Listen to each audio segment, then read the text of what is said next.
Ne znam, sve mora biti organsko i bio. Nedavno sam suprugi, išao sam je kupiti jabuku i odem u Lidl i nađem prekrasna jabuka u Lidlu, prekrasna ona zelena, rekao, evo ljubavi, to sam tebi kupio, te volim. Ne valja ta jabuka, ništa. Vidiš, to je ona ti je savršenog oblika i ko znaš čim je sve tretirana i to je namazano voskom i puna hormona, fuj, ne valja jabuka. I popljuje moju jabuku.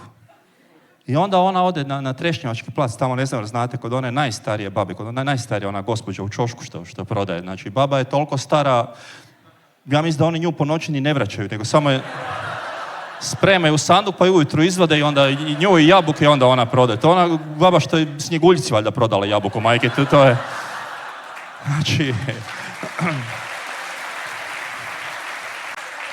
Znači, kupi kod nje jabuku, jabuka sva pjegava, smežurana, 6 crva viri iz nje, ko brabonja kod neke životinje. I to nosi, to je prava jabuka. Možda nije baš savršenog oblika, ali to nije ničim tretirano i to je prirodno i eko i probaj tu aromu milina. A tek kad je staviš u usta, milina. I onda se ja pitam, a zašto nemaju onda žene isti kriterij prema muškarcima?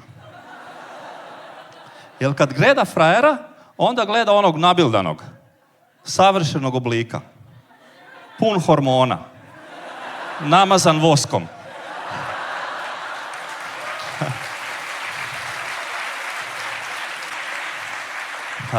Rekao, ljubavi, šta njega gledaš, taj ti nije bio?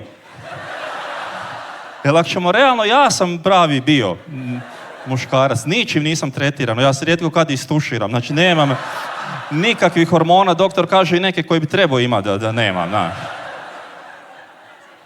I otu ta aroma. Staviš u usta milina. Tako da potpuno, potpuno su to čudni kriteriji.